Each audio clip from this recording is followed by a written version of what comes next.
What's up, Manny? Hello, hello.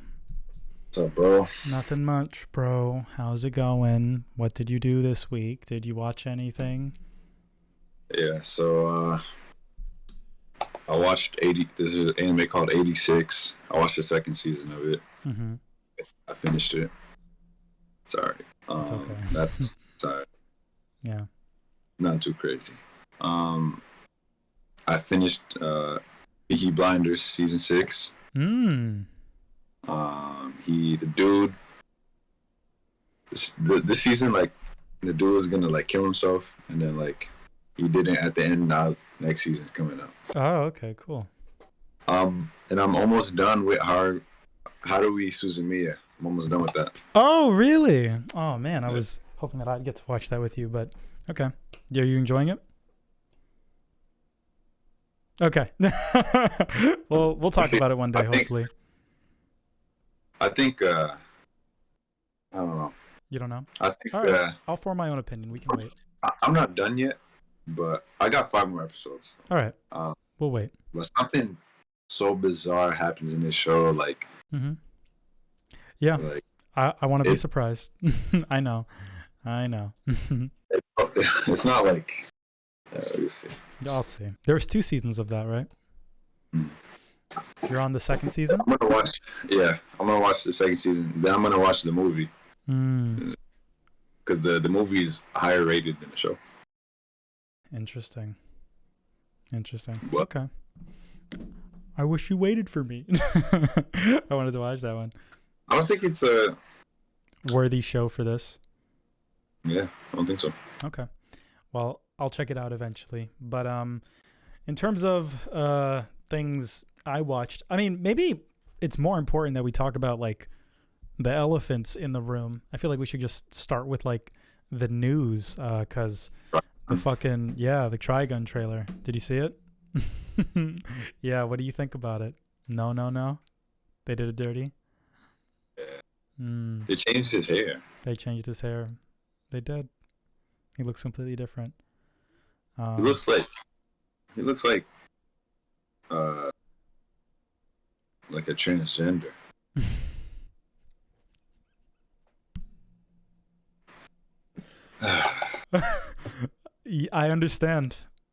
I understand.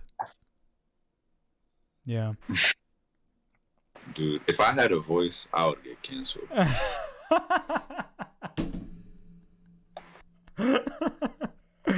Oh man. Yeah, that seems to be the Hey, general consensus. People don't like it. it looks like shit, bro. Mm. It looks like shit, bro. Yeah, I understand. I do appreciate that it's not a rehash and it's not the same thing. It's doing something different. Like I guess it's not like it's either like a readaptation or like a reimagining or like a prequel or something. But whatever they're doing, I appreciate that it's different and I appreciate that they're going for something else. And I'm going back and forth on how I feel about it. I feel like I'm being influenced by the internet. Like everyone else saying it's ass. I'm like, yeah, it is ass. But my Nah, initial reaction was like, good. it's not. I was like, I'm still gonna watch it, but his just the hair is throwing me off. Mm. When I look at the poster, it gives me a better. I'm like, when I look at the poster, it starts to click with me versus actually looking at the show. And Mm. his hair is the same on the poster, but I kind of feel like I get what they're going for a little bit more when I look at it. I'm like, okay, I kind of get it. And, I forgot that Vash's hair isn't stuck up all the time. Like when he's not wearing Mhm. his coat, it is kind of like that. Like you see the Mhm. comparison photos on Twitter. Yeah, I'm very mixed right now, but I want to like it. I really do. I don't want to dislike it. I love the new designs when they're kids and like how Rem looks and stuff. I appreciate that they're still doing something different while still somewhat being faithful because I feel like everybody's angular character design, looking like really Mhm. tall and skinny, is very similar to how Vash and Knives look in the original anime. And it looks different, but it looks same enough to where it's like, that's Trigun. Until you see But his hair. his Yeah. his whole suit's different too. Like, His whole suit's different too. Yeah, I was talking about how I don't think they're going to be able to do the suit in fucking 3D, and it's just like a normal jacket now. It's interesting. That's why I think it's like a prequel or some shit, because it looks, his arm is completely different, the suit's different. I don't know. Well, only time will tell. We'll watch it, we'll talk about it, and who knows, maybe this will be the next Matrix Resurrections. Give him the red suit. Do you remember that? Yeah. Yeah. I said, what did I said? Give him like the black suit, right? Yeah, give him the black suit. He's Morpheus. That was a good one. But there's a bunch of other anime news. Like they announced like the solo leveling anime. Fucking, did you see that? I mean, the trailer wasn't really anything, but I didn't see the trailer, but I seen the announcement. Yeah. What other announcements did you see? Tell me the ones that you're aware of. I'm not aware of anything. Oh, you're not? Okay. Well, I wrote it all down, so let's see. Boop, boop, boop, boop, boop. You're my source for it. Cool. Well, there's a manga in the same vein as like Spy Family in terms of being like one of the sleeper hits of like Shonen Jump Plus, and it ended recently, and it just announced that it's getting an anime. I don't remember what studio is doing it, but that's one that people are looking forward to. That's one to keep your eye on when it comes out. What's it called? Muscles and Magic. It's got a dude like on the cover. He has a scar on his face, and he has like a wand in his hand, and he's crushing it, I think. Something like that. Yeah. People have said only positive things about that one. Did you see the fucking Jobless reincarnation trailer? Yeah. Yeah. Whew. That's going to be good. I'm really looking forward to that. Yeah, Jobless is fire. And then another thing that is pretty awesome, fucking Panty and Stalking is getting a second season. And I know that you haven't seen that, but I've seen half of it. I didn't finish it. But from what I saw, it was something that makes me happy that it's getting a second season. And we should talk about that soon. Sometime in the future, because that's the Studio Trigger. It's Hiroyuki Imaishi and shit. It's the Kill la Kill gang. So yeah, it would be a very interesting show to talk about, because it's different. There's really nothing else. There's no other anime I've seen like it. Yeah, that's all the important shit to talk about. I don't know if there's really anything else. How was your 4th of July? Nothing? Nah, I didn't do anything. You didn't do anything? I saw you playing Xenoverse. Pick that back up. Was on the TV? Yeah. Oh, wow. What prompted that? Some of my boys are playing. We're just fighting in it. So, gotcha. Yeah. They still release DLC for that goddamn game. Still. I was just scrolling through like my news app for anime, and it's like, look at all this Xenoverse DLC. They're gonna release a DLC where you can play the story of the first game in the second game. That's cool as fuck. That's awesome. I didn't even know that. Yeah. That is cool. Yeah. They put all the characters they can into the game, so now they're just like scraping the bottom of the barrel for characters. They got the fucking the new character is Dispo or Dipso, whatever his name is, the guy that looks like Beerus. That's funny. Yeah. No, this game is. I read the other day that it's the most successful Dragon Ball game of all time. Yeah, people still play it. Like people still play it. Every time they're like, "Guys, this is the last one." Them niggas still playing the goddamn game, spending money on it. It's like, all right, fine, one more. Like, oh, there's like a trailer that just dropped, and it was like new story, and it shows like cinematics and stuff. I'm like, what the fuck? Maybe I should re-download Xenoverse 2. I don't know. Yeah, I ended up buying DLC because it's all like half off right now. Mm-hmm. Plus, my boys had them, and I hated when they pull out like Jiren. They pull out like Ultra Instinct Goku, and I don't have Goku. But yeah, it was all like half off, so I bought it, and then like since I game share with my boy, he bought another piece, and it would just pretty much have all of them now. Gotcha. That's cool. Fucking yeah, Xenoverse is good. I remember when Xenoverse 2 came out, and Goku Black came out in Xenoverse 2 before he came out in the show, like dubbed. Yeah. And in the game, he had like a British accent, I think, or something like that. I remember something like that. Yeah. That was very interesting. And then in the show, they didn't do that. They're like, yeah, maybe not. Super Saiyan Rose. Ugh, Goku Black is so cool, man. I love Goku Black. Do you like Goku Black? I don't like his arc. You don't like his arc? Do you like any of the arcs in Super? I like whenever Hit pulls up. I like the tournament. Interesting. I don't hear anything about the tournament outside of the ending. Like I don't know like anything that happens in it. Yeah, there was a bunch of good shit happening, but it all just gets like overshadowed by like, Ultra Instinct. I see. Okay. Maybe I'll check it out because I started it and he was fighting like the foxes, and I'm like, this is taking too long, and then I stopped. But maybe one of these days I'll hop back on. The Dragon Ball movie, it's getting closer, day by day. Hopefully it. Spoilers, man. I'm ducking and dodging spoilers. Are there people spoiling? Do you need to duck and dodge? Really? Of course, there's always people like unintentionally like spoiling. Oh, okay. I wonder what there is to spoil. I mean, I guess it's out in Japan. Who the fuck is watching it? Just wait. It comes out in a month.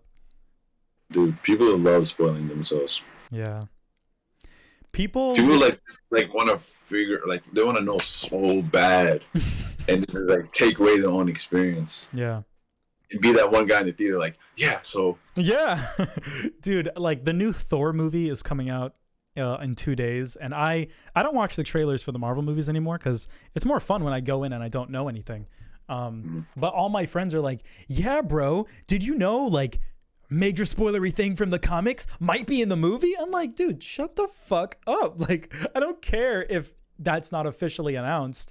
Like, don't tell me what it might be, because if you're right, then it's like I'm just gonna have that in the back of my head the whole time. Like, is fucking Venom gonna pop up in the background? Like, it's just like, I don't know. It's so annoying, man. God. But hopefully that Thor movie isn't fucking trash. This is like the first Marvel movie with like an Avenger since Endgame. Like a major hero. A major hero. You wouldn't consider Spider-Man? You mean like one of the main like 5? Yeah, like the Avengers. Well, I guess the main ones are Hulk, Iron Man, Thor, Cap, and that's it. Yeah. None of them had a movie since. No, because Iron Man got killed. Smack. Yeah, he got. I am Iron Man. Bah. And then fucking Captain America was like, I don't want to do this anymore. Goodbye. I'm trying to get some pussy. It's been a long time. I put in the work. And then Hulk just don't get movies. And Thor's movie was before Avengers Infinity War. Like the one where he fought Hulk, which I just watched recently because I never actually saw it. And that's one of the Marvel movies that people are like, this one's pretty good, guys. And it wasn't very good. Which one you just say? Thor Ragnarok. Oh. Yeah. I'm not a big fan of it. I think it's really boring for like most of the experience. The last 30 minutes are really, really cool though. Yeah, I was just looking at the Thor bitch. Thor woman. She was the actor from Black Swan. Yeah, dude, I keep forgetting. Yeah, damn, she's such a default like person. When I see her, so default. Yeah, you play Skyrim, like it's just her on the screen. Yeah, that's so funny. These are like all the like blonde women you walk past in GTA. Yeah, well, it is Black Swan girl. The interesting thing is that she was the girlfriend of Thor in the Thor movies. So seeing her like have the hammer now, it's like, oh, okay, interesting. That's his girlfriend? It was his girlfriend. And then in Thor, like people didn't like that element of those movies. So when Thor Ragnarok came out, they just justified it by being like, they pulled some Ezra Miller shit and they were like, I broke up with her and she just wasn't in the movie like at all. And it made it a lot better. But now she's back. And yes. And, yeah. Let's go. It's probably not gonna be bad because she got powers now. We'll see. We'll see. I don't think I've ever watched a Thor movie. Oh, you don't have to. No, I know. Yeah. I don't have to watch any Marvel. You don't. No, you do not. Well, Infinity War was spectacular. Yeah, I loved Infinity War. Infinity War, Doctor Strange. Those are the two. Those are my top two. I don't know what how the other ones rank, but yeah. Hopefully, the Thor movie's good. I didn't really enjoy Thor Ragnarok. I thought it was really boring the entire time, and it wasn't funny. They didn't do shit the entire fucking movie until like the last 30 minutes, and that's a hot take because everyone loves that one. Did you see Black Panther? Yeah. You did? I didn't like that movie. You didn't like that movie. I remember when I saw it, I was like, oh my God, it's a nigger on the screen. I was so happy because it's just a black guy. But everyone shits on it. It's like laughing stock. You know what I think? It's so funny how like black Americans like associated themselves so much with this African, but in real life they don't at all. Wait. I should be the one going crazy. I'm the African. Right. But like black, like I get it, like because some people be like, some people do, right? But growing up, I seen even in real life today, so many like black Americans saying like the most racist shit about Africans, like some shit you expect from white people, but when Wakanda. Right. Yeah. I don't know. It's kind of stupid, bro. No, that's completely valid. I understand. It's like, oh, now you guys fuck with Africans, and now because we got a movie. Yeah. But in real life, it's like, bro, like, water. That's really bad. And that's coming like, if I had a voice, Ollie, I'll be probably. Better hope this doesn't pop off, Manny. All these are archived. I keep all this shit in. I don't want people to. I want this to pop off so people fucking realize, like, bro, yeah, I don't give a fuck about Africans in my day-to-day life, but Wakanda. And like it's like, oh yeah, we got our movie. This is our movie. No, it's not. It's not your movie. You get the Ice Cube movies. This is my movie. The Ice Cube movies. You get fucking Friday, next Friday, and after Friday. And fucking the Tupac joints. You don't get Wakanda. No. I feel you on that one. I think a lot of people draw a mental association of, I guess people, I don't know. It's a mixed bag. I think people just look at them and they go, they're black and they went through the same troubles that I went through. So we can relate on that regardless of the fact that we're not from the same place. Like I'm Middle Eastern. I'm from like, my dad is from like Iran and stuff. So you could argue that I'm not black. You could argue that like, you can't call me that, but I still associate with that crowd and I still identify with media like that. And that's the thing.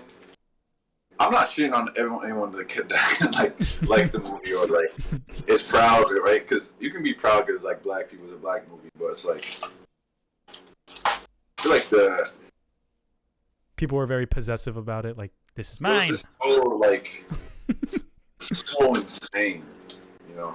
Yeah, I understand. Don't get me wrong. I don't know. It's just like a little side of me that's like, while it came out, it was like, yeah, let's go, and everyone's like, yeah, let's go. But this is that little side of me like, yeah. You know, I'm not like trying to shit on people. I understand. No, you're valid. I had a perfect explanation, but I just lost. No, it's like everything you're saying. Like I understand. 2 hours later, like right before we end the call, it's gonna be like, all right, goodbye, Ali. Wait, I remember. Yeah, but I didn't really like the movie though. Yeah, people don't like it. When I saw it initially, I enjoyed it a lot, but I need to rewatch it before the next one comes out because they're doing another one. But Chadwick Boseman died. He's. You said that like I didn't know.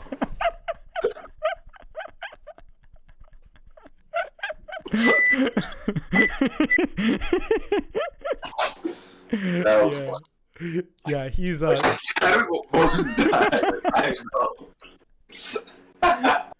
That was very much intentional. I was trying to channel the, Morbius, because his name is Morbius, like type vibes. Morbin time.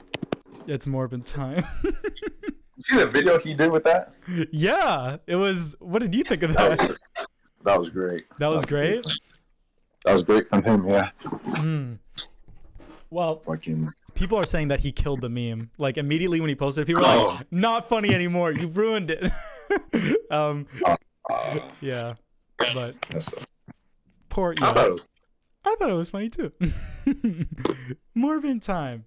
I genuinely want them to make a sequel and for them to like cheese it up and have him be like stupid the entire movie and be like, "I'm Morbin, guys." Yeah, like I want to see I want to see that. I really want to see that. That would be so fun. There's nowhere. If that happened, he's Marvel, right? It's hard to explain. He's Sony, and Sony owns Spider-Man. Morbius is a Spider-Man bad guy. That's why they're allowed to use Morbius. And technically, Morbius can cross over into the Marvel like movies. So yes, he is a Marvel character, but like he's owned by Sony and they have to do some fuck shit if they want to put him in the movies. And at the end of Morbius, they take the character from Spider-Man Homecoming, the Vulture, they take him and they put him in Morbius. Like he teleports into his universe, like multiverse, like when No Way Home happens. And it's so like cringe because this character gets teleported into the universe and instead of being like, "Where am I? Where's my family that I care about so much?" Instead of him going like that, he's like, "Huh, this place is interesting." Like he has like the worst like dialogue, and then he goes to Jared Leto. He goes to Jared Leto like face to face, and he's like, "There's a guy called Spider-Man. I think he might be up to this, and we should probably form some kind of team, some kind of Sinister Six." And Morbius is like, "I'm listening." Dun, dun, dun, dun, dun. Credits start rolling. It's like, oh my god, shut the fuck up. And he's trapped in that universe now. That good character is now in there. It's like, oh my god, it's worse than how I'm explaining it. Like it's really bad. That's like the comically worst part of the movie. And in the trailers, they kept showing that. They kept showing that in the trailers of being like, "Yo, the dude from Spider-Man Homecoming is going to be in this," but they didn't tell you that it was a different universe or anything. And the clips from the trailers, some of them were not in the movie. Some of them were not there. So it's clear that they like edited out some of the shit and they really implied that he was like going to be in the movie, like in it. Maybe it being in the same universe as the Marvel Cinematic Universe, but it's like the Venom verse, which no one cares about. And in the original trailer, there was a poster with Tobey Maguire's Spider-Man like in the back, and like as if like they were part of that universe, and everyone was speculating like, "Yo, what is that, bro? What is that?" And when the movie came out, that was just not in the movie. So they put that shit in the trailer to make people see the movie. And Sony, bro, it's just like Blade Runner. It's just like Blade Runner. They lie. They do whatever they can to get people to see the movie, even if it means outright lying. I remember seeing articles being like, "Can you sue Sony for Morbius?" It's pretty funny. That's funny. Yeah. Can you sue Morbius? Can I get this bag? Asking on Reddit, and then you get like one person being like, "Yes, I am a lawyer," and it's like, how do I know that? What are you doing on the Morbius subreddit? Get out of here, lawyer, man. 10 years of education. Morbius subreddit, fucking two active people.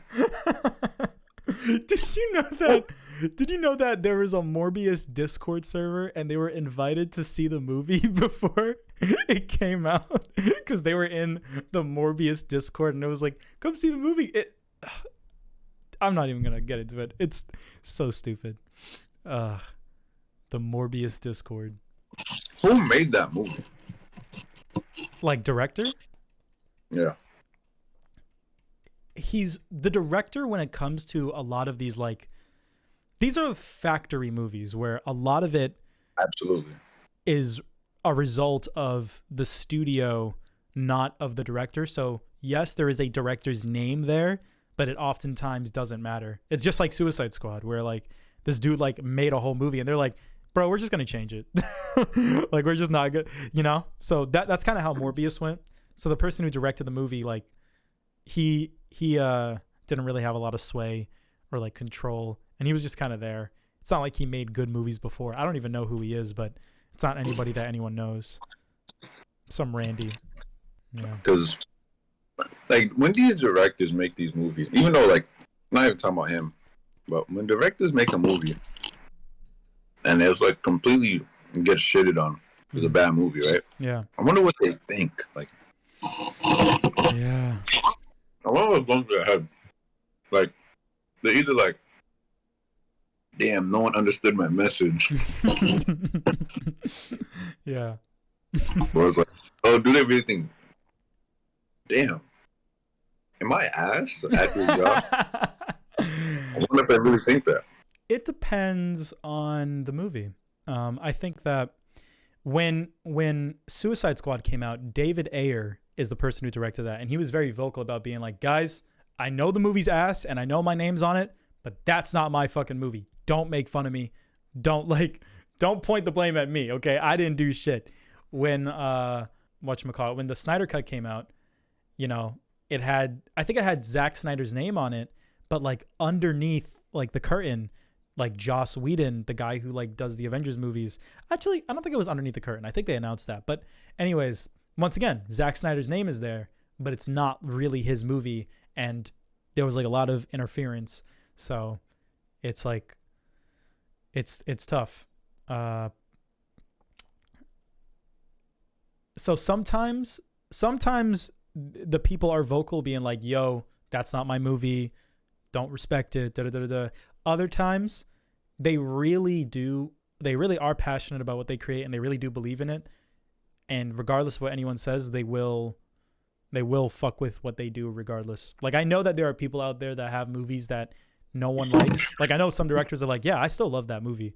I understand like a lot of people don't like it, but I fuck with it. Like, Zack Snyder's one of those people. Like, a lot of people don't like the Snyder Cut and like, you know, Army of the Dead, but a lot of other people do, you know? So, but there's definitely people that make a movie and it's just straight up ass. Like, they made a movie and it's like just genuinely bad and there's like nothing to it. I do wonder what they think, because they're the quiet ones. They're the ones that don't talk. Bro, like, I wonder how they're doing. Yeah. They go to bed looking at like the IMDb rate like 2.6, and they're like, nah, that shit was 5. Yeah. Yo, I wonder how the dude who directed Dragon Ball Evolution, like, I wonder how he's doing, how he's sleeping. I saw something about that like a day ago. Apparently he said he just needed like cash. Like he was like he needed money, so he just made a movie. Of course. That's how it be, you know? That's how it be with those like studio projects. There's no director that's like, yeah, bro, I'm trying to make the Dragon Ball movie. Like, no one's out here like that. Yeah. That's such an interesting movie. Yeah, there's a lot of cases like that. I can't think of any right now, but a lot of people make some shitty movies, man. Well, in terms of what I watched, I finished Kenobi. I never talked about that on last episode, but Kenobi was bad, like front to back, until the last episode. The last episode, he fights Vader, and obviously when Obi-Wan fights Vader, it's going to be cool, and it was cool. It was really good, and I liked the final fight. It should have just been a movie. You know, like Star Wars did so bad, like the new movies, that Kenobi was supposed to be a movie, and they were like, no, slap that shit on Disney Plus. No, and so Kenobi's like really, like, it really shows that they like stretched it out, and it like isn't justified being the length that it is, which is a shame. And it looks, I don't want to say it looks like The Flash. That's taking it to an extreme, but it's got low production value. It doesn't look good. It doesn't look like a good show. But fucking last episode was good. And then I finished Stranger Things season 4, and I know that you don't watch it, and I know that I spoke negatively of it when I watched the first episode. But after watching all of it, season 4 honestly really pleased me. I'm very happy with how it ended, and I think that you would enjoy it. I recommend Stranger Things. Even season 2 and season 3, which I don't think are amazing, I think that they're pretty decent in the grand scheme of other shows. And Stranger Things just has some of the best characters. Like those characters carry the show no matter how mid the story can get. Which I can't say for every show. Yeah. Shit was good. I loved it. It's the talk of the town right now. Yeah. Yeah. So check that out if you're interested. Season 1 of Stranger Things is an 8 out of 10. And then season 2, 3, and 4, I think I would give a 7 to each one. But season 4 is my second favorite out of all of them. So check that out if you're interested. And I think that's all I got. I don't think I watched anything else besides the movies that we watched. Fucking, let's start with... Got like a lot of bangers. I don't know which one to start with. I guess we can start with maybe we can start with Akira. Maybe. Yeah. Yeah. So I'm glad that you watched it. I watched this one like a week ago. It's been a little while, but I think everything that I got to say is still like fresh in my head. When did this movie come out? Fucking 1988. Yeah. How many years after Blade Runner is that? I think it came out in 4 or 6, 84, 86. Yeah. Well. Yeah. The Blade Runner of anime. The Blade Runner of anime. Exactly. This and Ghost in the Shell. Those are 1982. I know it was an even number. Yeah. Well, I obviously enjoyed it. I feel like this is the true sequel to Blade Runner. I kind of feel that way. Like, I obviously like Blade Runner 2049, but this one, like, narratively, like, what it represents, especially with the ending, I think that it is so cool, like, in how it follows the original Blade Runner as a movie, even though they're not connected. They're both about Neo Tokyo. The setting is basically the same. Obviously, the original Blade Runner doesn't take place in Tokyo, but it's kind of the same shit. There's got the tall buildings that represent, like, the industry, like the industrial shit, like taking over, and on the ground floor everything's all fucked up. There's a lot of trash everywhere. There's prostitutes walking up and down. There's corrupt higher ups in the system. It's a corrupt society in a futuristic world, and I really just love how Akira handles it. Spoiler alert for viewers, how like it just blows it up at the end, which is like the only way you can really have a happy ending in that kind of setting. Well, the happiest ending, that you can have in that kind of setting. I think that's really cool. I love this movie. I don't really even know where to start. It's great. Yeah, the movie is good, but I feel like I was losing a lot of focus in the movie. I feel like the movie didn't really keep me too interested. Yeah. One thing that's kind of thrown me off is Buddy, the psychic guy, the guy who got the psychic powers, Tetsuo. He it's funny whenever a random character or like a random like an NPC would come near him, he would like instantly like blow them up. Whenever like the general would like try to stop him, he would like do the psychic power but just miss the general. It happened like 6 times. Oh really? He just happens to miss, but if it's someone else, he like blows him up. But I feel like of course, like the movie looks really good. Yeah, it's incredible.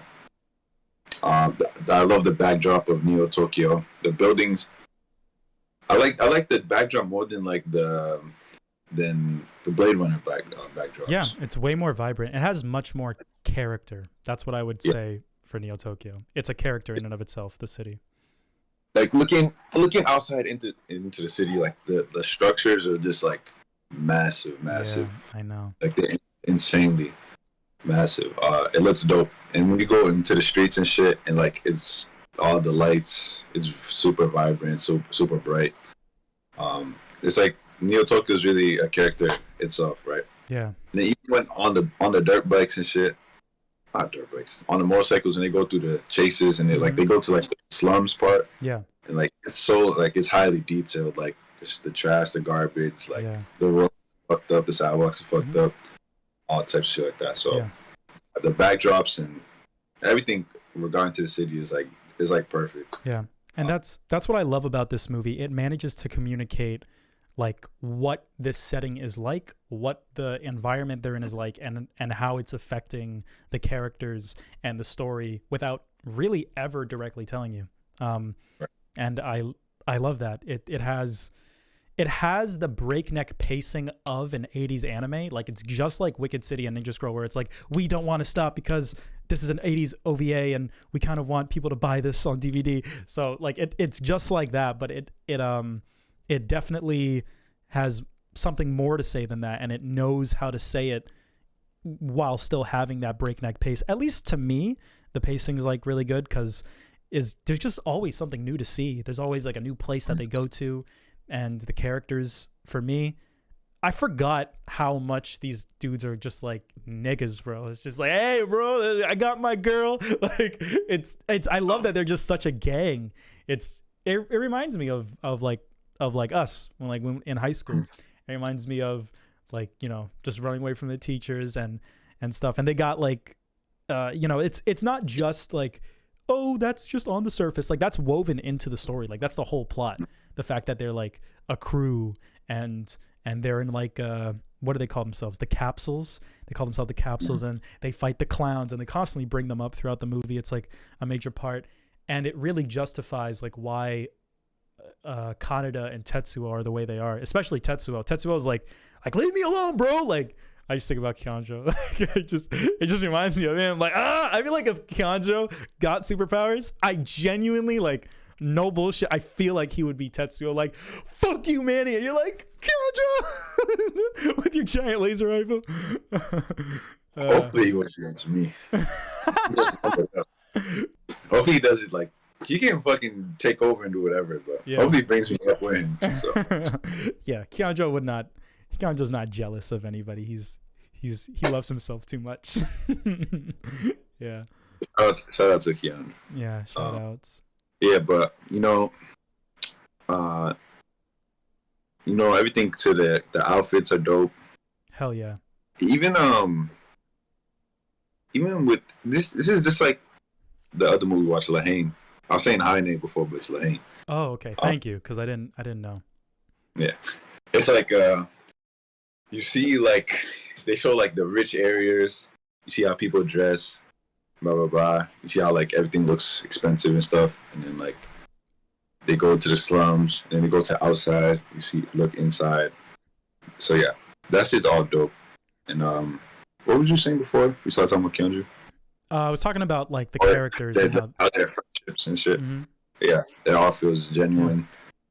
You know, like when I was gonna say this could easily, like the story that this is, there's no reason why it couldn't be like a 26 episode anime, but I'm glad that it's not. I'm glad that like it works better in this truncated format because you just get to see like little snippets of their life, and that gives it a little bit more value because it's doing a lot with a little. Yeah, and the little things count. Yeah, they do. Even scenes like when Tetsuo steals Kaneda's bike and they all like go after him, and he gets like he's getting beat up and shit, and they all roll up. Like shit like that's cool. Yeah, I like that, so that's a plus. What else? I think I like how the psychic powers look. Yeah. I like the sounds they give off as well. That's really good. That's really good observation. Because like, do they ever really ever? They don't. I don't think they ever really show. Is there like a visual to be associated with it? Sometimes it's just something slowing down and like a sound effect. Or something. Yeah, I like whenever like he would like charge up, his hair would fling, the air would rise, and then you like do it. But like the way it's so like the animation so smooth, like you can see the psychic like moving through the ground and like hitting the target. You know? it's done so well. Even though like you don't see it, it's like you can see like building up. Yeah. It looks so dope. I And love the sound they do, the sound that like that happens when they do it, like it's cool. It is really cool. Uh, I love the soundtrack in general. I love like usually when you go like watch YouTube videos, it's like I love that it, like in the YouTube videos they're like do do do do do do do do do like it's like dubstep in the background or electronic like 80s shit. But I love the soundtrack in this movie. It reminds me of like I wouldn't say it's like Blade Runner. It's more unique than that. I fuck with it. You don't fuck with it? no, I don't think I did. I feel like it was too like I don't know. I feel like I don't feel like it like fit the setting. Yeah. Haseya ha ha ha ha. Like it was like people chanting. But yeah, I wasn't a fan of the music. You know when they rolled the credits and the music's going. I didn't even like it. I didn't like that one either. I see. It is unique though. It definitely stood out, but I feel like it didn't fit the setting. What else? The Akira slide, I recognized it right when they pulled up. Yeah. It's in like everything. There's like a YouTube video that's like, here's an Akira slide and like a bunch of things. It's like in Adventure Time. It's in fucking everything. Batman. Yeah. Bunch of anime and shit like that. That's dope. That is really cool. It's funny how like they picked like that particular scene like out of everything else. They like that slide right there. Yeah. And like the way people like do like use it in a reference way is like so creative because they'll do it with like a bicycle. Yeah. They'll do it in like they do it in numerous ways and really dope. But you know like the bikes in the movie. They're so like the bike is the character itself. It's so cool. Like the stickers it had on it. Like, yeah. I'm surprised those bikes aren't in like Cyberpunk. Well, you need to pay for that. Like there's licensing and stuff, you know? You gotta pay to put the bike in. But right. Like a similar model. Because that's a cool ass bike. And I feel like I took for granted what it represented like narratively in the story because it definitely has more significance than just being cool and looking pretty. It's like Kanada's bike and Tetsuo wants it for himself and he's like jealous of Kanada and I don't know. There's a lot of nuance to it. I don't really know I don't know the nuance behind it, but I know that it means something. Cause I like how at the very end when like the explosion happened and they show like the bike got fucked up. And then, like even still in the end, he's still riding it, even though it's like fucked up. You see like the fucked up wheels and shit. Yeah, I thought that was a nice touch. That was nice, yeah. Because I thought the bike was like completely done, but you know he just riding with it. Right. Other dude pops a wheelie. It's like that was a dope scene. Yeah, it's funny. Like feel like that they don't have to do that. They don't, but they did. I really like that. The bike kind of represents like. You know, there's all this crazy stuff happening in the city. Like there's death and like murder in the streets. There's like prostitutes, corrupt politicians. There's a lot of like evil stuff happening, like crazy shit in Neo-Tokyo. But underneath all that is just these kids kind of fucking around and fighting with each other and like dealing with their youth. And Tetsuo, this character that gets this like godly power, the first thing he does is like, you know, wants to take Kanada's bike, you know, and I think that's cool. And like every single time the bike comes into play in the story, you know, in that ending when he's like riding it and it's like completely fucking broken, it shows that he still kind of has his youth despite everything that happens to him. You know, he's still like a human being because he's not a grown up yet. He doesn't have to deal with the troubles of the world that everyone else has to deal with.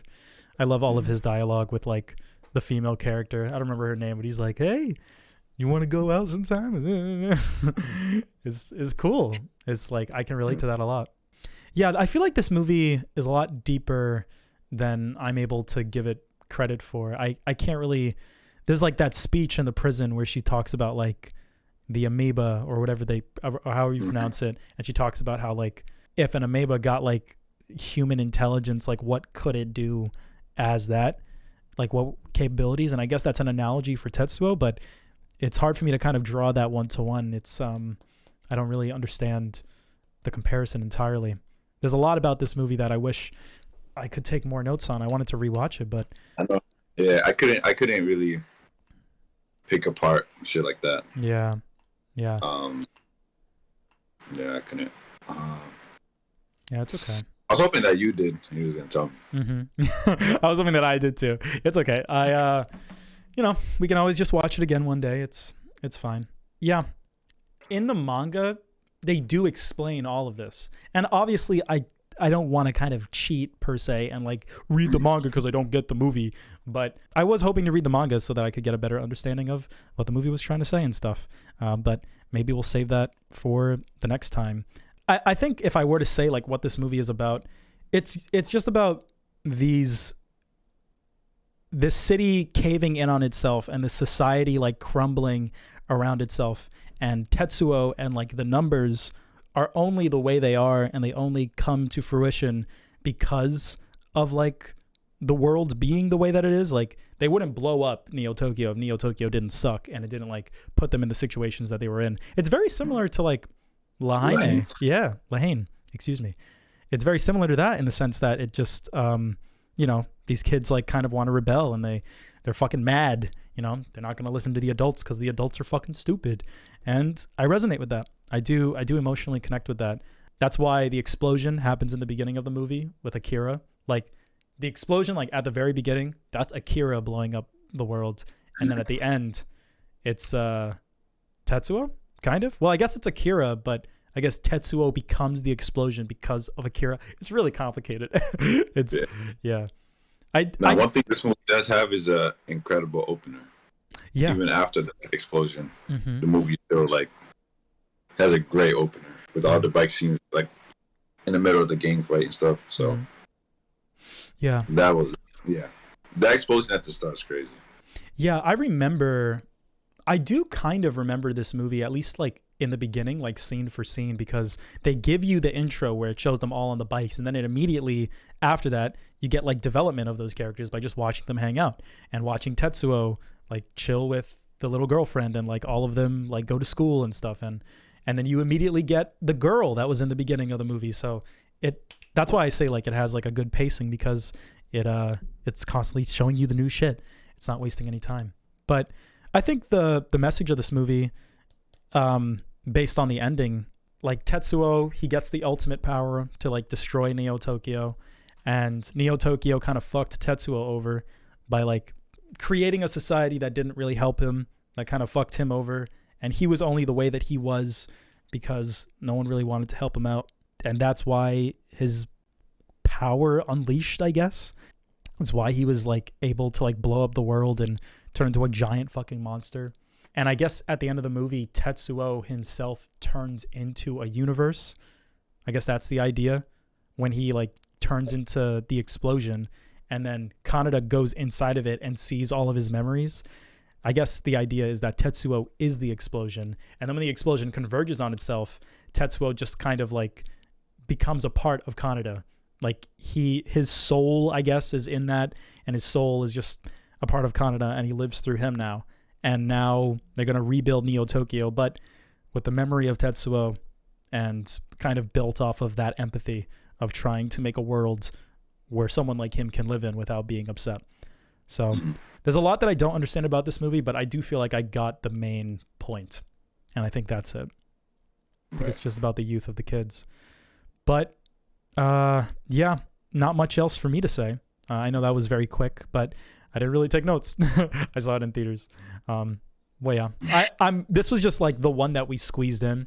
We don't have to like do a fucking research paper on every single movie that we watch. I don't have time to be doing that all the time. So I'm happy that you watched it. I'm happy that we got to bring it up quickly, and maybe one of these days we'll return to it when, I don't know, Katsuhiro Otomo's next movie comes out, because he's working on another one, Orbital Era. And the poster looks fire as fuck, and everyone's so excited for it. But he's probably gonna work on that shit like in the same way that Miyazaki works on his new movie. It's probably not gonna come out any goddamn time soon. It's been 3 years since Miyazaki announced like How Do They Live, like his new movie, and I don't remember what they said, but they said like a really small number for like how far the movie's done. It was like, yeah, bro, it's like 10% done.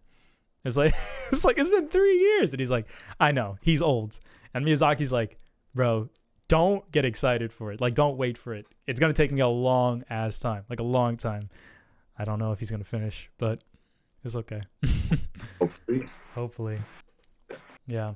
But one, Go ahead. I was gonna say one other thing that is interesting to mention is that Katsuhiro Otomo wrote the manga, and he is the manga author, and he directs the movie. That is very unprecedented. You never see that. And I think that's really cool because the movie came out before the manga ended. So the idea for the ending of the movie played into how he decided to end the manga. Like, he didn't really know as he was making the manga how it was going to end until he had to make the movie.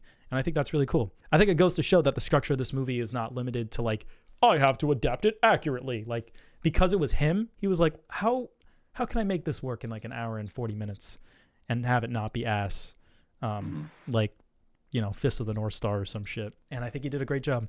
So yeah, we don't have much to say, but I'm still gonna stick to my very high rating because I do feel like what I do get from this movie, even though I don't get all of it, is more than enough. So I'm giving Akira a 9 out of 10, and there's definitely a lot more to chew on, but that's the rating I got for now. What do you got? Give it an 8. Okay, cool. Yeah, we'll definitely talk about this again. And Ghost in the Shell. That's the other big Chungus anime movie we haven't really discussed in full. Yeah, I'd love to rewatch that. Yeah. All right. So, do you want to talk about Haine or Videodrome? Either one. You can pick, bro. Let's do Haine. This is your movie. Introduce it. Haine, yes. Haine, the guy from Black Swan. My boy's back. Fresh cut, young, not touching on fucking girls no more. Yeah. I was a gang member in France. I found this movie on TikTok. I think I told you last time, and the video was movies you got to see before you die. Right. Yeah. So he showed it. It looked cool. It was black and white. And what really made me want to watch it was the black character. I saw him. I knew it was French, and I saw him, and I feel like I've seen him before with the braids and stuff. And I was like, I want to watch this because then I recommended that we watched it. Cool. When this movie come out? 1996 is my guess. I don't know that. It was in the 90s. It's pretty recent. This is like, 1995. Yeah. This is like the Tupac movies of France, right? Yeah, a lot of people compared it to Do the Right Thing, which I've never seen. Have you seen that? Okay, do you know what that movie is? The Spike Lee police brutality movie? I seen it. Yeah. Okay. Yeah, I can see that. The movie is really. I really like this movie, and one of my favorite things is that the characters are all from different places. Yeah. One dude's black. One of them is from the Middle East, and I forgot what the other guy is. But they all come from different cultures. But they're not French. They're not like purely French. But it's interesting seeing how like that's how I know that's how it is in France. Like, I think the dude's Arabic. Like, you got the Arabics, you got the blacks, you got whatever. I gotta search it up, but like they encompass most of the slums or hoods, and I like how they brought, you know, like a true representation for the movie, right? And I didn't know like France was going through like a police brutality thing at this time. Yeah, me neither. Feels very educational. I know, yeah, it was. But I really enjoyed it. What did you think? I really enjoyed it too. This movie was a very pleasant surprise. I wasn't expecting it to be this. I wasn't expecting the movie to be about this at all. But it was very, very cool. I loved that the movie was basically just three niggas. Say again? The other dude's Jewish. So Jewish? Yeah. Interesting. I know it's not a race, but Interesting. Okay. Well, I enjoyed it. It was really good. I Yeah. like that it's just three niggas hanging out. It's just like Akira.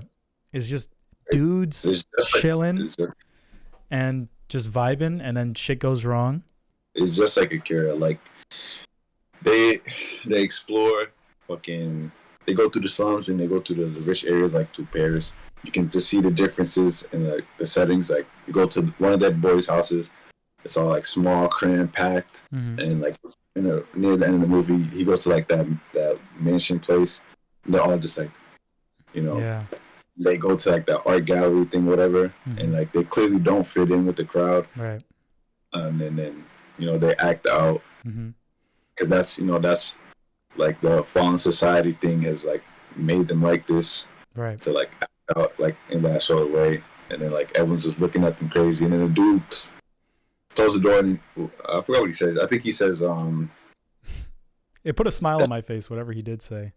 I remember he said like he either said troubled youth or like something blah blah blah the ghetto. And it's like it's like how he expected them to behave, and then like they actually did. And what really surprised me was when the black dude fucking flipped the table over. Yeah, he's not really like. That did surprise me. You'd expect him to be like, I'm the nice one of the gang. I don't really like being ghetto. But I think I think I misunderstood his character up until that point. I think he is kind of the more mentally calculated one, but he is still a ghetto hood boy, and he still will act a fool, but he kind of has his screws tighter than the other guys. Yeah, he was my favorite character. Actually, no, I take it back. I like the white guy, the Black Swan man. Yeah, he was so good. Great. Yeah. So that scene where he's in the bathroom and he's like, I turn the other cheek and like they kill us and so I fight back because like I resonated with that a lot. I because he is a fool. He is an insane man, but in that moment you can like understand him completely. Like, I get it, and that's how we've been acting, especially now in America. That's like what we've been doing. Like when the George Floyd thing happened, and like there were all the riots, like during that. There's a video on Channel 5. I don't know if you've seen it, when they were doing like when like Derek Chauvin, whatever his name was getting like convicted.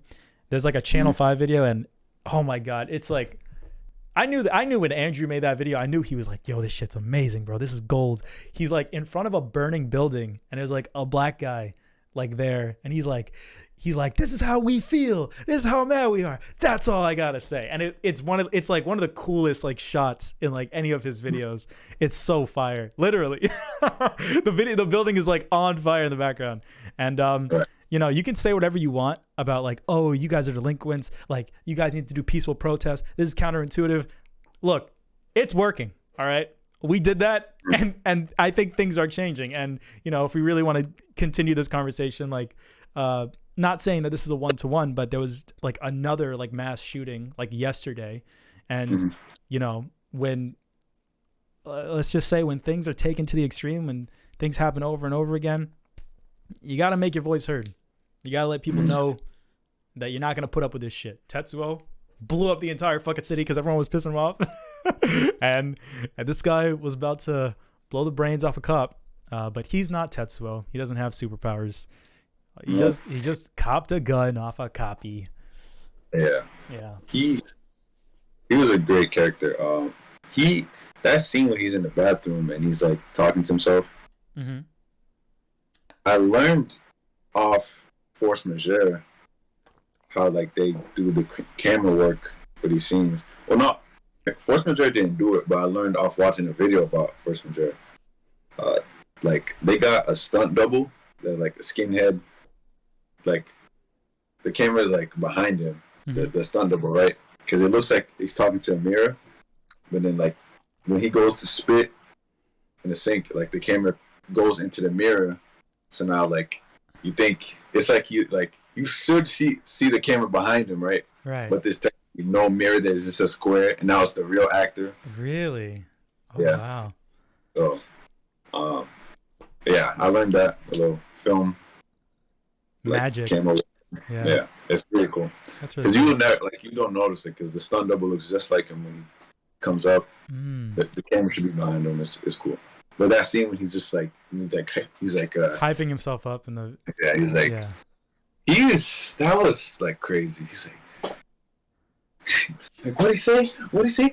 Bro, it was just it reminded me so much of Taxi Driver. Like, is he talking to me, bro? Is he? Huh? Yeah. Like it's so.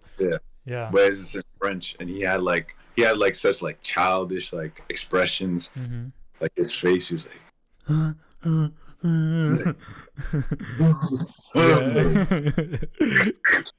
yeah. Yeah. You know, like people here do that. Like there are some people like that. I love how not different like both of those cultures are. All right. Yeah. But he was incredible.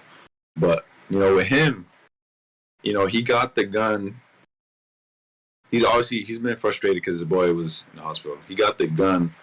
Now he thought he was like a menace to society. Talking big. Got the gun, started talking crazy. But and like the black guy notices that he's not like that. He's not truly like that. And like scenes where like when the group gets arrested and he runs off and he hangs out with the other group, and when the other dude like shoots the guy, and he's like flabbergasted, he can't even like believe it. And it's like like if he was really like about all that talk he was saying, he wouldn't be like so like flustered by seeing this, right? Because like this is the type of shit he was talking about, but like once he seen it firsthand, he was like, and then the scene where like they fucking get the skinhead guy and the black dude's like, yeah, shoot him, go ahead, do it, right? All that shit he was talking, do it, and he didn't do it. And then I love at the end how he's like, he gives the gun to the black dude, he's like confessing like, I'm not that type of guy. Yeah, that's like all talk, right? So I love the little character arc he goes through. I know it's so satisfying for him to give him the gun back because he's such like a fool the whole movie. So for him to like learn a lesson, it's very satisfying because I really did not expect that. I didn't expect him to not kill a guy. It was very mature of him. He even though the movie's really short, but you can definitely just see like how like the movie like shown his growth, and I think it was really good. I thought it was really well done. And the ending reminded me of Departed with I haven't seen Departed. I haven't seen it. You haven't? No. It's like the same thing. Like it's just a flash ending. Like, everything's going good, then bow. Yeah. So something like that. But the ending definitely caught me off guard. Yeah. Oh my God. I feel like it represents so much more than I can really digest right now. I know it really does. Yeah. I know it does. I read I read like a little like essay about it, and I forgot what it was like the meaning was, but it had a good meaning. I forgot. So yeah, the movie kind of explains like its whole meaning in that final line, low key. Not I think there's even more depth to it than just like that. So far so good. So but that did encapsulate the whole thing, and I think it makes it easier for me to understand what the movie's trying to say.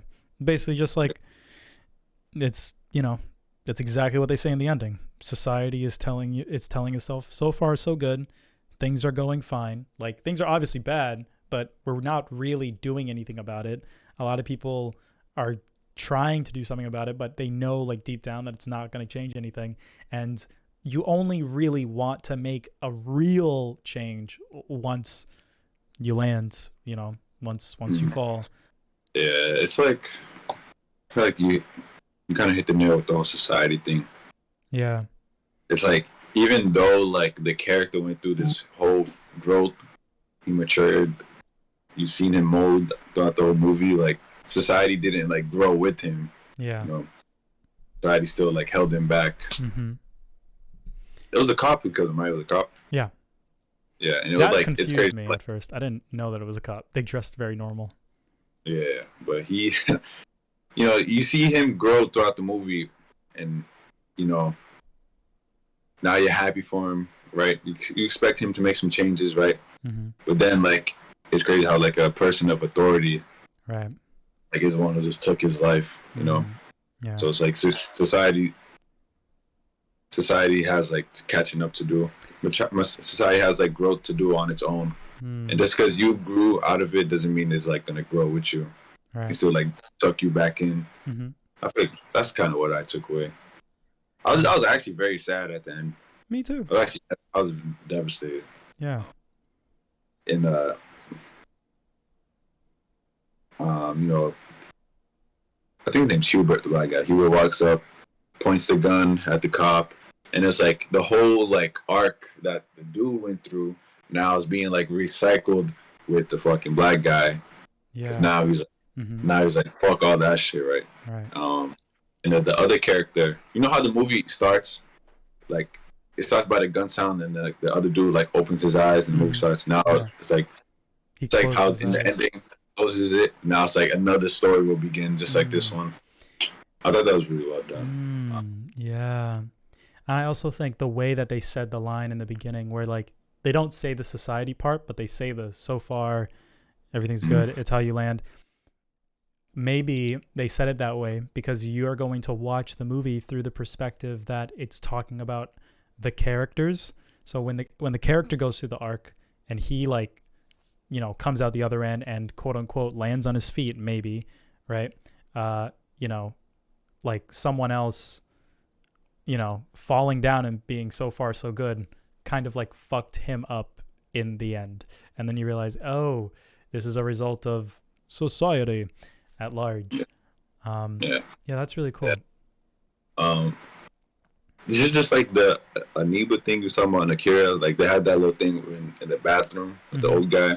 He was talking about like the dude had his 2 hands on his pants, and whenever he tried to like grab the dude, like his pants would fall, so he just pick up his pants. Yeah. I feel like that was a very one-to-one analogy, just saying like the dude couldn't keep up with the friends if he kept acting a fool, but maybe I feel like there was even more depth to that I'm not like tapping into. I think the dude was talking about pride. I think he mentioned pride in his speech, but it's like the dude like trying to grab on was too prideful to like let his like unused show. So he's like he's like lost his life over pride and like kept picking up his pants instead of like right. You know. I think that's what it was saying. Yeah, that's probably what it was saying. I think. But the actor he's like fucking 5'3", like he looks so funny. He's like randomly in the bathroom, like listen to kids talk about killing cops. Yeah. I got a tale for you guys, right? Yeah. But I like the black and white as well. Yeah, me too. I love the fact if it was in color, I don't think I would have enjoyed it as much. I feel like the way it was shot would only work in black and white. I feel like it was thoughtfully shot in like a way where it being in black and white would accentuate like certain elements of like the thing. You know, they were in the gym and like gym would be like really dark and there would only be like one light in the gym, and that looks really cool when it's in black and white. A bunch of shit like that. This movie would have looked really weird if it was in color, the way it was shot. Yeah, but yeah. That's about all I got. Haine. I'm really happy I watched it. Me too. Yeah, I really enjoyed it. I think the movie did very well in its short runtime, and the 3 main characters were great. I think it was enjoyable throughout. So, give this movie an 8 out of 10. Nice. This is definitely a movie I'm gonna watch again. I'm gonna try to see if there's any more to understand about it. I am going to give it a 7 out of 10. I love the characters. I love everything about it. It's good. I love it. All right. Now let's talk about my recommendation from last week. I recommended Videodrome from 1982.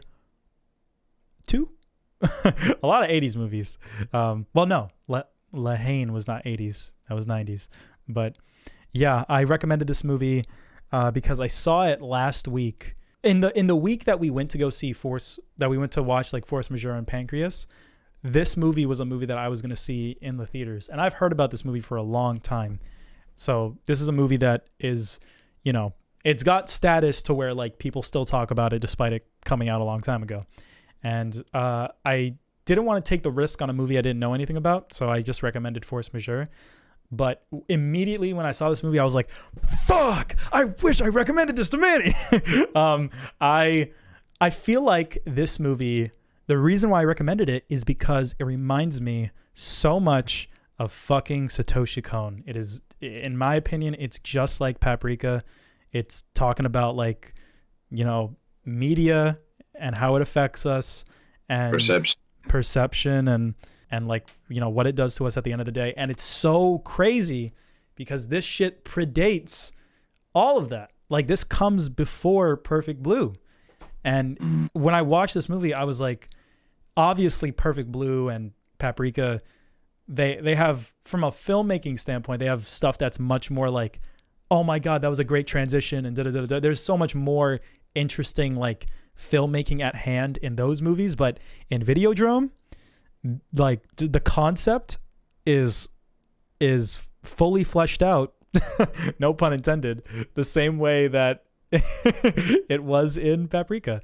And I loved it. It's have you ever seen Family Guy? Like, you know, do you know the character James Woods in Family Guy? Like, no. Okay, well, look him up. Tell me if you've ever seen him. He's like a recurring character in Family Guy, and he's just the actor in this movie. Like the actor's name is James Woods, and the joke at Family Guy is that it's the real actor whenever they like, hey, it's James Woods, and he's like, haha, fuck you, Peter, I'm gonna take Lois with me. And I love the way he acts in this movie because all I could think about was Family Guy. I know that Family Guy did a joke where like, I don't know, Peter's like fucking hugging the goddamn TV, making out with it or some shit. I know Family Guy would do a joke on that. They always love to reference movies and shit. But I feel like this movie is just like perfect. It's more like Perfect Blue than it. I mean, it has an element that I like from all of them. Like it has the hallucinations and the commentary of like, do movies matter more than the real world, like of Paprika? It has the sexual stuff from Perfect Blue, and it has like the you're watching a movie in a movie, like while watching a movie, and of Millennium Actress. It has like all those elements, and they just tie in a way that I think is really fucking cool. I could go by like beat for beat, but that's like the gist. There's so many parts that I like with the TV and it coming alive and it like being a part of him. But yeah, let me know what you think before I continue. I think the movie is. I thought it was. Mm-hmm. I thought it was good. But when I compare it to the other like the Coen movies, I feel like this one like I really just can't get behind it. The whole Videodrome thing. Mm-hmm. Like I get it, but like the contents in like Videodrome, maybe I'm missing something. Like how does it make you like go crazy or something like that? Like logically in the context of the movie, or how does it make me as a viewer go, oh my God, like what kind of crazy? No, like in the movie. Well, I immediately draw the comparison, like when you see a really tantalizing like thing of pornography that you've never seen before, like something that goes beyond your comfort zone and something that you think is like degenerate and debauchery, like I would never be into that, and then you watch it and you're like, oh, what the fuck. And I love the first time he watches it where it's like only for like 5 seconds or whatever, and then it cuts away and he's like, that's it. And like that's kind of how I feel sometimes. I'll be on my phone and I'll be looking at something and I'm like, Videodrome. I throw it across the goddamn room or something. But the way they explain it logically in the movie is that Videodrome creates a tumor in your brain that gives you the hallucinations. And the way that it is an analogy for real life is that when you watch anything, not just porn, but like a movie or like a video game, you are deriving a reaction from that is unlike any other reaction that you've derived from real life. Like you derive a much stronger reaction. That's why some people are addicted to porn, and like when the real time comes for them to get things together, they can't, and like they can only like watch something on the TV. And I can resonate with that a lot, and that's why the movie connected with me, because I felt like it captured that in a really goofy like 80s body horror kind of way. I love the speech. The speech in the beginning like explains it really well, where they talk about like overstimulation.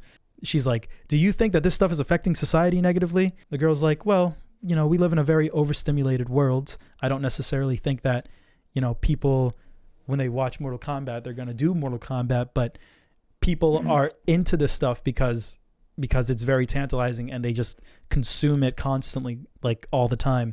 And that's what we do in our society, right? We're always playing video games. We're always watching TV. We're always, you know, everyone's always watching porn and stuff.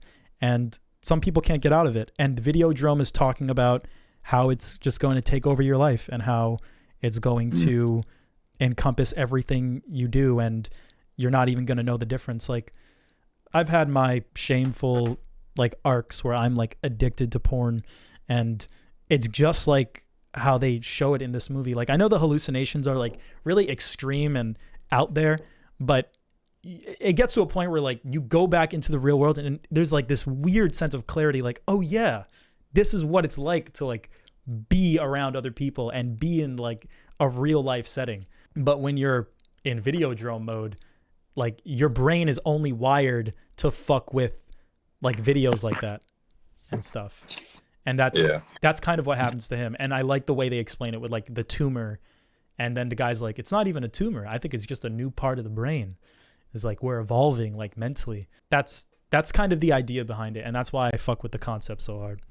Yeah, I see that, but it's like, how do so if you watch Videodrome, like you're under its spell. Yeah, that's the thing. Mm-hmm. Yeah, and then the government like uses that and makes you assassins. Yeah, I get the Videodrome thing. Mm-hmm. Like what you said is absolutely true, mm-hmm. right? Especially when it comes to like porn and stuff, right? Very true. But it does get a little wacky. I can't get behind it. Mm-hmm. I feel like it's like he watched the tape and then like he just became an assassin, and then like they fuck with him and shit. I get it, but for me it's kind of too wacky jacky.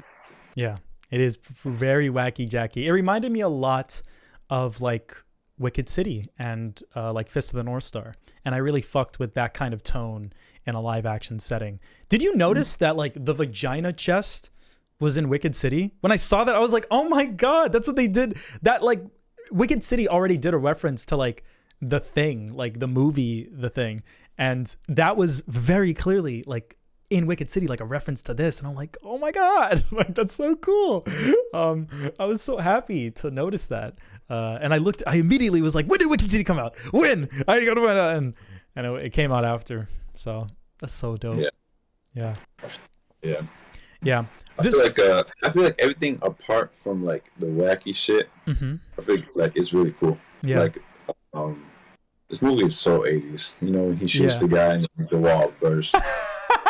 I fucking love that. The transition is so bad. Like the guy just disappears randomly and it's just a puff of smoke and the wall breaks. It's like, okay. I love it. James Wood just walks out like nothing fucking happened. It's so goofy. I really do fuck with it. Yeah. But my favorite part is the ending.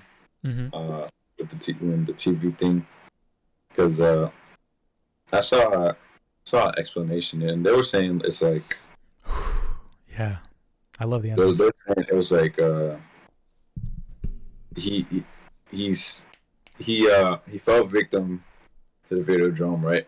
And then like to the TV, but at the very end it was like the TV like saved him, but he still killed himself because the TV told him to. Mm-hmm. So like he goes more in depth with it, but I thought that was very interesting. Like the thing like he thinks is about to save him is like made him kill himself. Right. I have like a whole like interpretation. I didn't like watch any videos, but when I watched this like in the theater, after a while, this movie, it really starts when they like take Videodrome, like the cassette, like physically and put it inside of him once. Cause like, you know, you were talking about like how outside of the goofy stuff, you really like the commentary. Are you frozen? Can you see me? Okay. I didn't know if you froze. They take like the commentary of this movie. I love the way they explain Videodrome. The guy says that like, the retina, the TV screen is like the retina of like the mind's eye or something. And I looked it up, and I can't explain it like in detail, but literally like on the Wikipedia page, like the first sentence is like, the retina is kind of like a roll of film. It operates the same way. So film and like how it projects like onto a TV screen and forms like a thing of perception. It's the same like function that our retina does. So he's saying that this is a part of the brain essentially, and it's a part of like the physical form, which gives it like a raw experience. So when he puts the cassette inside of the dude, now the projector is his retina. So everything that he sees is like a direct feed into his brain. Before, it was so thoughtful, in my opinion. Like the movie was very thoughtful about being like, this is a hallucination. This is not a hallucination. And the movie like very explicitly tells you, and then it pulls like paprika shit where it stops talking about it, and you don't even realize it, but you're watching it and you're just taking it all at face value. Like, oh yeah, this is all real. Like he's doing all this, because there's no black swan shit to like go back and be like, oh, I guess it didn't happen. Like they don't ever like he killed like the fucking guy with the curly hair, and they don't go back to it and tell you like, nah, he didn't actually die, bro. Like it's none of that happens. So it's like, what is real and what isn't real from that point on when Videodrome is injected directly into him. And I think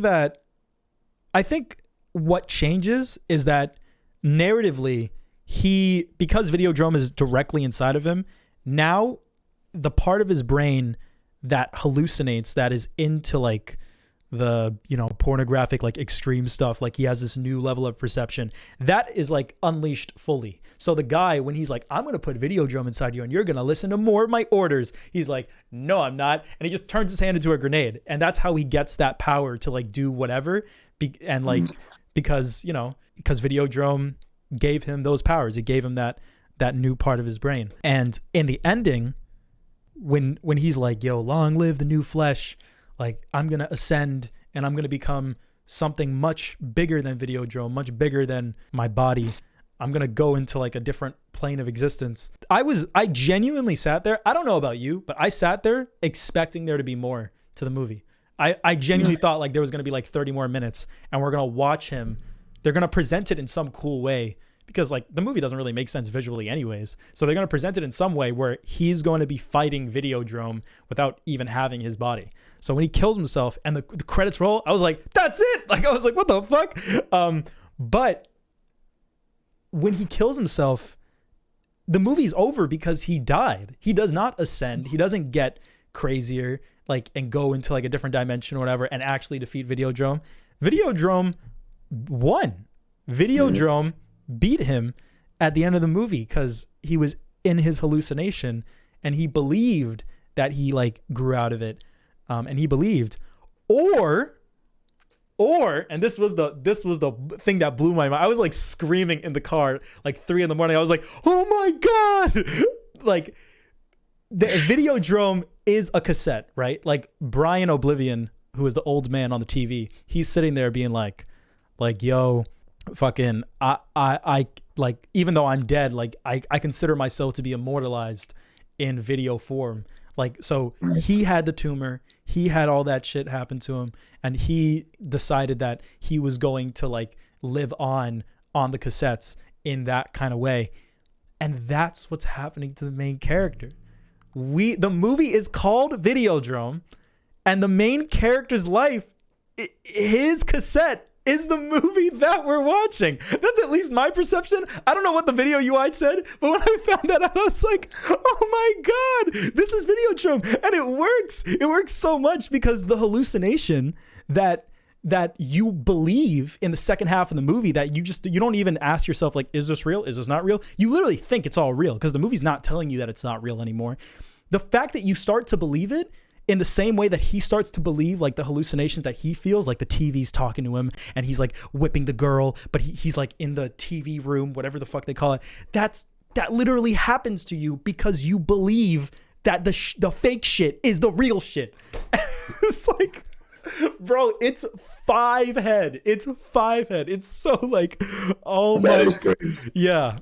And that's my interpretation. And I'm afraid to look up some Black Swan shit and it'd be like, that's not the ending I intended, blah, blah, blah. I don't give a fuck. That is the coolest like interpretation I can have. I personally think it makes sense. It makes sense in my head. I've thought about it for a little while. And when I figured that out, I was like, oh my God. Like, it's just like Millennium Actress. I love it. That's crazy. Yeah. We're watching Videodrome. We're watching Videodrome. Is this real? Are you real right now? Are you Videodrome? I don't know what's real after I saw the movie. Bro, nothing's real. Everything is just a matter of perception.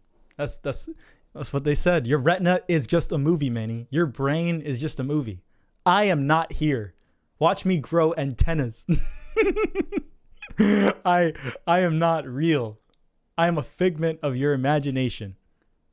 You conjure me into being when you text me. This is why you recommended the movie. You know?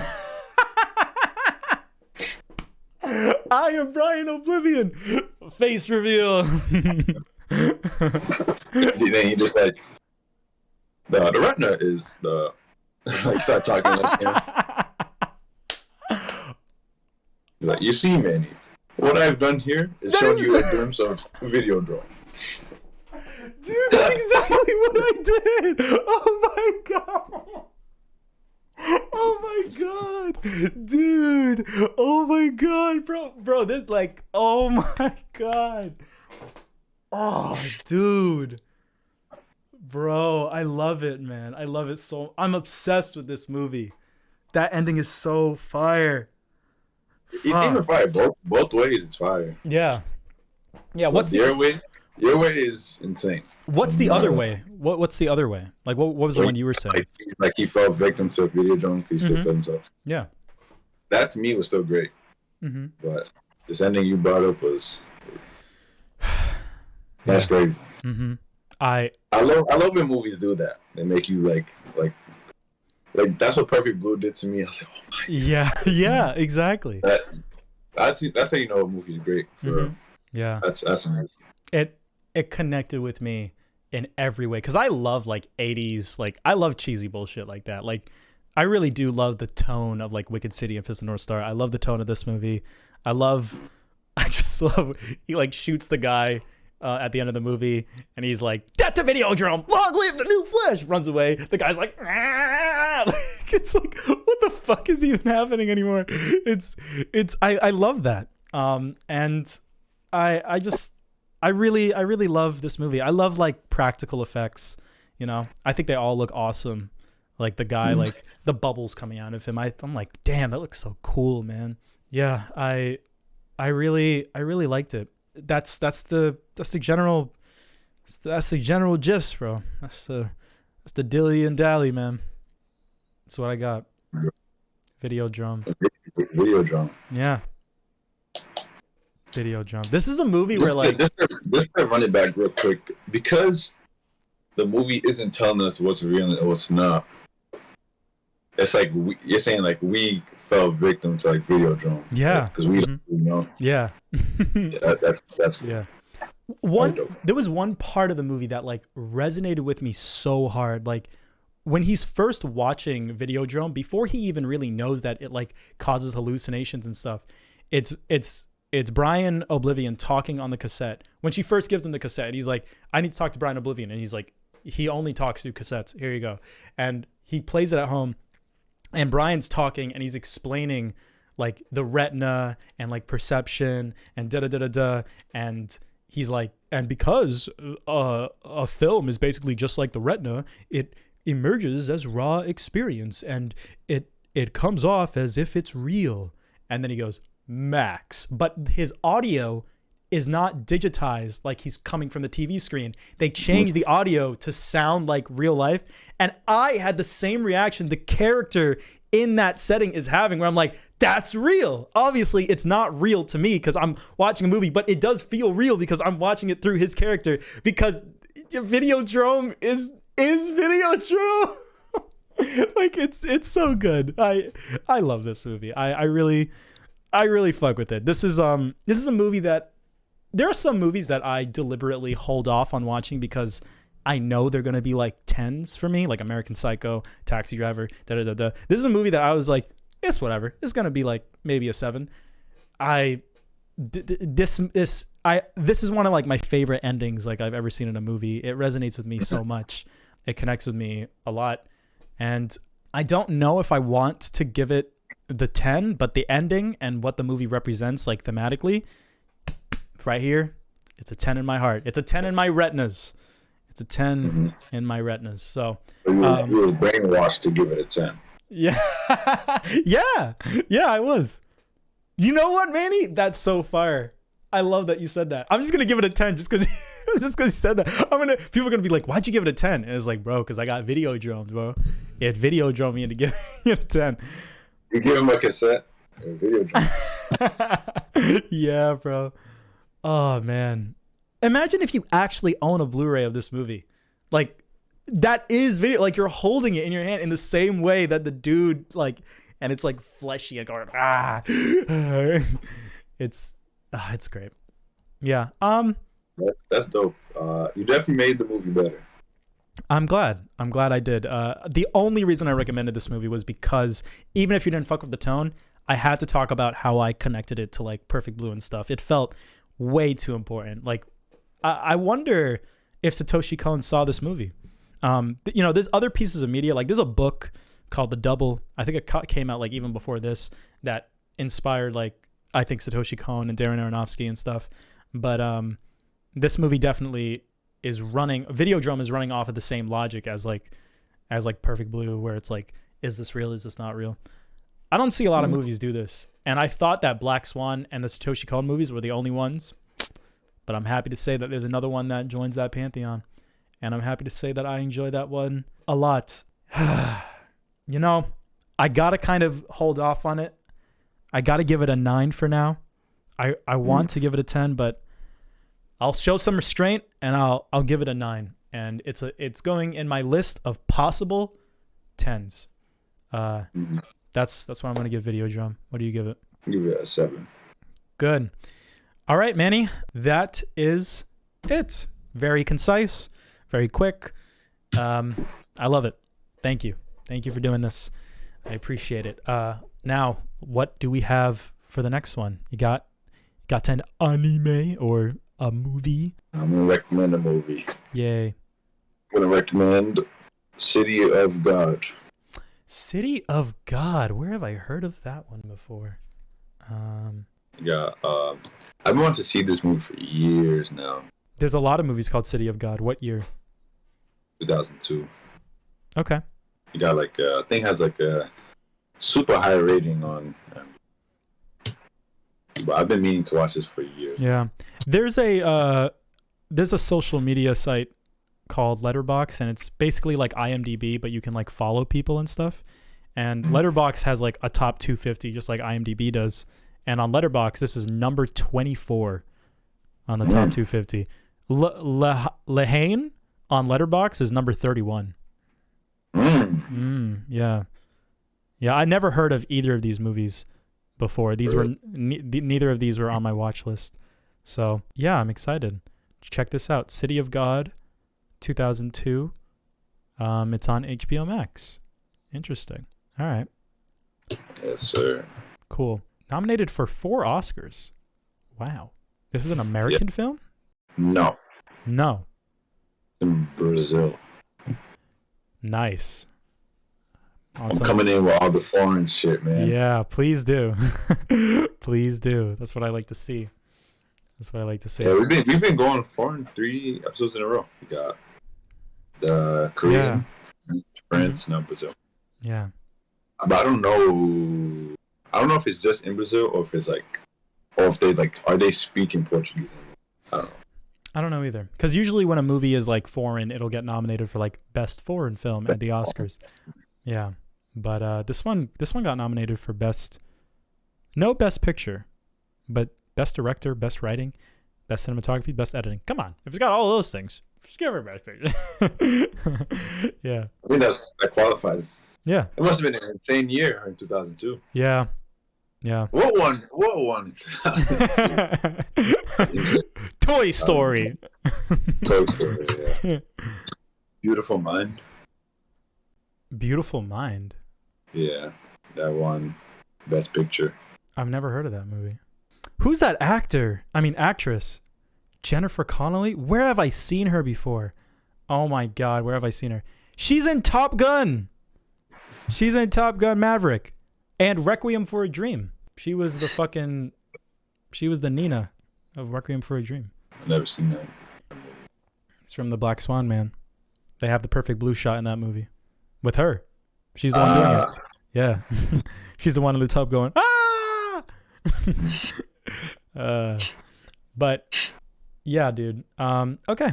So City of God. Now this is the episode, Manny, where we're going to do this after I come back, because I think we're stacked up on episodes. So the Force Majeure one will come out on the 15th. This one will come out on the 29th. And by the time I come back, the next episode will need to be on the 12th of August. And I'll be back on like the 3rd or the 4th of August. So we got time to record after I come back. I know that was confusing. So yeah. August like 7th is when like we'll record next, like the first Sunday of August.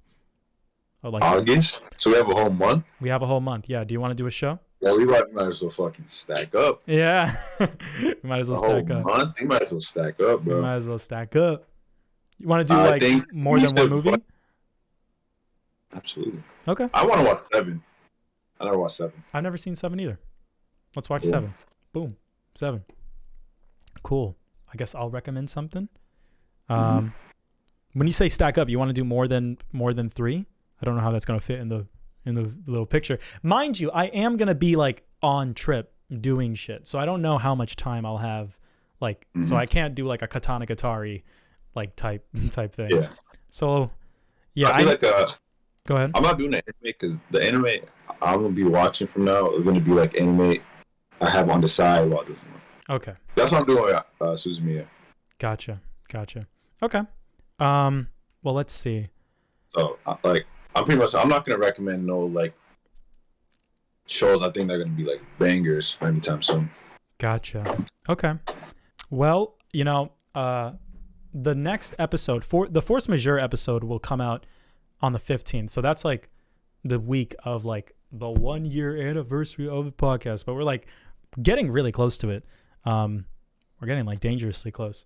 But even though this episode will come out way after that, I guess this can serve as like season 2 of like the little podcast that we do. And I guess with this new introduction to things.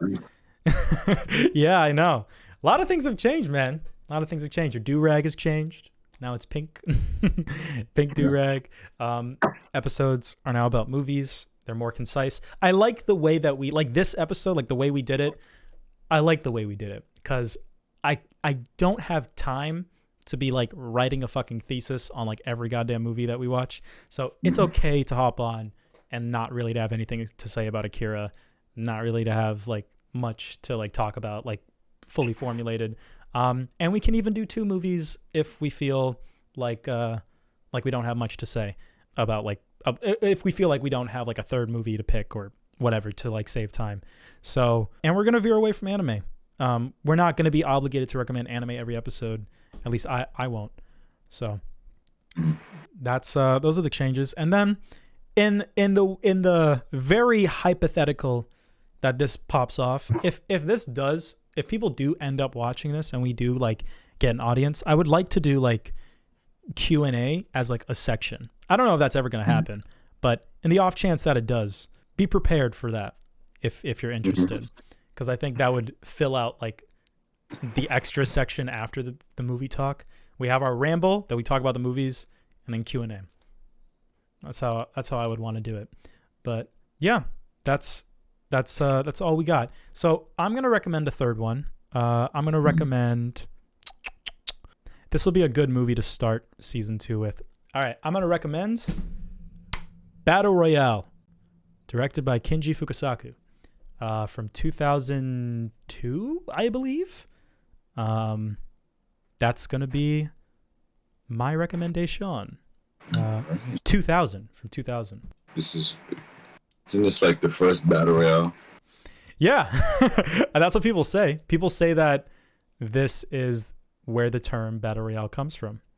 You know, I was gonna save this factoid for when we actually talked about it, but Quentin Tarantino, at one point in time, I don't know if he still feels this way, but he said this was his favorite movie at one point in time, which is interesting. He said that if this guy didn't make this movie, then he would have made this movie, which has me excited. So yeah, that's my recommendation. 7, Battle Royale and City of God. I guess that's it, Manny. Happy 1-year anniversary. It's been so long. Can you believe it? It doesn't even feel like a year has passed. Dude, Yeah. Dude, I love this shit, bro. Thank you, Manny. I love this shit too. I look forward to this all the time. This gives me a reason to watch movies, to wake up in the morning. I enjoy this a great deal. Thank you.